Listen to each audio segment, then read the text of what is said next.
പരമകാരുണികനായ ശ്രീനാരായണ ഗുരുദേവ തൃപാദങ്ങൾക്ക് മുന്നിൽ പ്രണാമം. ശ്രീനാരായണ ഗുരുദേവ തൃപാദങ്ങളാൽ വിരചിതമായ തിരുക്കുറൽ ഭാഷയിലെ നെയ്ത്താർ പെരുമൈ എന്ന അധ്യായത്തിലെ 9ാമത് കുറലിൻ്റെ പഠനത്തിലേക്ക് നാം പ്രവേശിക്കുകയാണ്.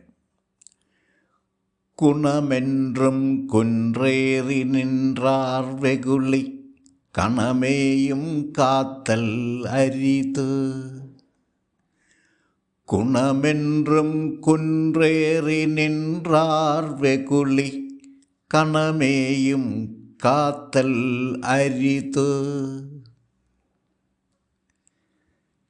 ആദ്യമായി നമുക്ക് ഈ കുറലിലെ പദാനുപദ അർത്ഥം മനസ്സിലാക്കാം. കുണമെൻറും ഗുണമാകുന്ന, കുன்றേറി നിன்றாർ കുന്ന് ഏറി നിൽക്കുന്നവരുടെ, കുന്നിൻ മുകളിൽ ഗുണമാകുന്ന കുന്നിൻ്റെ മുകളിലേറി നിൽക്കുന്നവരുടെ വെകുളി കോപം കണമേയും ക്ഷണനേരം പോലും കാത്തൽ അരുത്, തടഞ്ഞു നിർത്താൻ സാധ്യമല്ല. ഗുണമാകുന്ന കുന്നിൻ മുകളിൽ ഏറി നിൽക്കുന്ന സന്യാസിമാരുടെ കോപം ക്ഷണനേരത്തേക്ക് പോലും തടഞ്ഞു നിർത്താൻ ആവില്ല. ശ്രീനാരായണ ഗുരുദേവൻ ഈ കുറലിനെ മലയാളത്തിലേക്ക് മൊഴിമാറ്റിയിരിക്കുന്നത് ഇങ്ങനെയാണ്.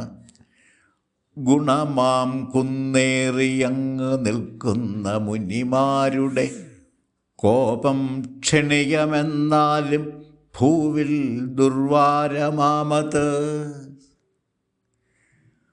ഗുണമാം കുന്നേറിയങ്ങ് നിൽക്കുന്ന മുനിമാരുടെ കോപം ക്ഷണികമെന്നാലും ഭൂവിൽ ദുർവാരമാമത്. ഇവിടെ സന്യാസിമാരെ ശ്രീനാരായണ ഗുരുദേവൻ മുനിമാർ എന്നാണ് വിശേഷിപ്പിച്ചിരിക്കുന്നത്.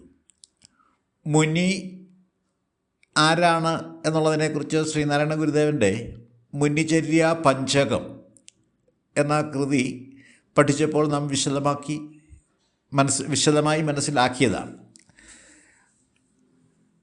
യഥാർത്ഥത്തിൽ മുനിമാർ തന്നെയാണ് സന്യാസിമാർ. അവർ സർവഗുണങ്ങളും തികഞ്ഞ മഹാജ്ഞാനികളാണ്. അപ്പം അങ്ങനെയുള്ളവർക്ക് കോപം വരിക എന്നുള്ളത് സാധാരണമല്ല. അവരങ്ങനെ പെട്ടെന്ന് സാധാരണ ലൗകികന്മാരെ പോലെ കോപിക്കുന്ന കൂട്ടരല്ല മുനിമാർ. എന്നാൽ അവരുടെ കോപം അത് ക്ഷണികമാണെങ്കിൽ പോലും, ക്ഷണികമെന്ന് പറയാൻ കാരണം മുനിമാർ കോപിച്ചാലും ആ കോപം അത് ശാശ്വതമായി നിലനിൽക്കില്ല. ആ കോപം പെട്ടെന്ന് തന്നെ കെട്ടുപോകും. മുനിമാർ, നമ്മൾ പുരാണ കഥകളൊക്കെ വായിച്ചു കഴിഞ്ഞാൽ അതിൽ ഈ മുനിമാർ നൽകുന്ന ശാപത്തെക്കുറിച്ചും അതുപോലെ ശാപമോക്ഷത്തെക്കുറിച്ചുമുള്ള പരാമർശങ്ങൾ അത്തരം കഥകളിലുണ്ട്. അപ്പോൾ എന്തെങ്കിലും അനീതി കണ്ടാൽ അല്ലെങ്കിൽ തിന്മ കണ്ടു കഴിഞ്ഞാൽ അതിനെ എതിർക്കുന്ന മുനിമാർ, സന്യാസിമാർ പലരോടും അധർമ്മികളോട് കോപിച്ചിട്ടുണ്ട്. അപ്പോൾ ആ കോപത്തെയാണ് ശാപമെന്ന് പറയുന്നത്. അപ്പോൾ പെട്ടെന്ന് അതിന് പ്രായശ്ചിത്തം എന്ന നിലയിൽ ക്ഷമാപണം നടത്തിയാൽ അതിനുള്ള പ്രായശ്ചിത്ത വിധികളും മുനിമാർ നിർദ്ദേശിക്കുന്നതായി പുരാണ കഥകളിൽ പറഞ്ഞിട്ടുണ്ട്. അതിൻ്റെ അർത്ഥം ഇതാണ്: മുനിമാർ കോപിക്കും, പക്ഷേ അവർ പെട്ടെന്ന് തന്നെ ആ കോപം കെട്ടടങ്ങിപ്പോകും. അവരുടെ കോപം ശാശ്വതമായി ഒരു മാരണമായി നിലനിൽക്കുകയില്ല എന്നാണ് പറഞ്ഞിരിക്കുന്നത്.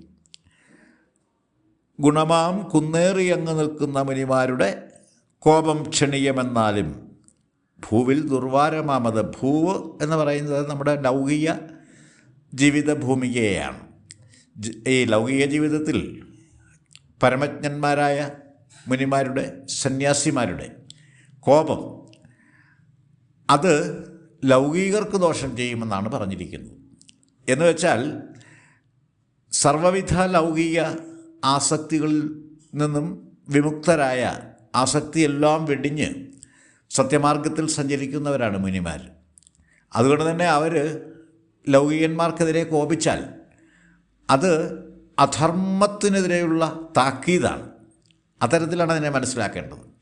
അപ്പോൾ അത് മുനിമാർ കോപിക്കുന്നു, അത് ക്ഷണീയമാണ്, അതവരുടെ മനസ്സിൽ ദീർഘകാലം തങ്ങി നിൽക്കത്തില്ല.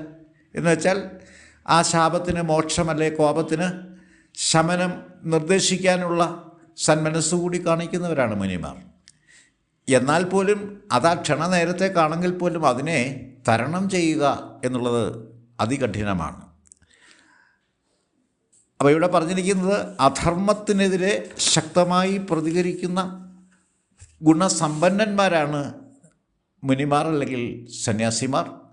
അതുകൊണ്ട് തന്നെ അവരുടെ കോപം ക്ഷണനേരത്തേക്ക് പോലും ഏറ്റുവാങ്ങാൻ ഇടയാകാതെ നാം സൂക്ഷിക്കണം. ലൗകികരായ ആൾക്കാർ അത് സൂക്ഷിക്കണം. കാരണം ആ കോപത്തെ തരണം ചെയ്യുക അതികഠിനമാണ്. നമുക്കിതിനെ ദ്രാവിഡ ഭാഷയിലേക്ക് ഇങ്ങനെ വഴിമാറ്റാം. സദ്ഗുണക്കുന്നിൽ വിരാജിക്കുന്നോരുടെ കോപം ക്ഷണവും തടുക്കാവതല്ല. സദ്ഗുണക്കുന്നിൽ വിരാജിക്കുന്നോരുടെ കോപം ക്ഷണവും തടുക്കാവതല്ല. ഇത്രയും കാര്യങ്ങളാണ് ഈ കുറലിനെ പറ്റി വിശദീകരിക്കാനായിട്ടുള്ളത്.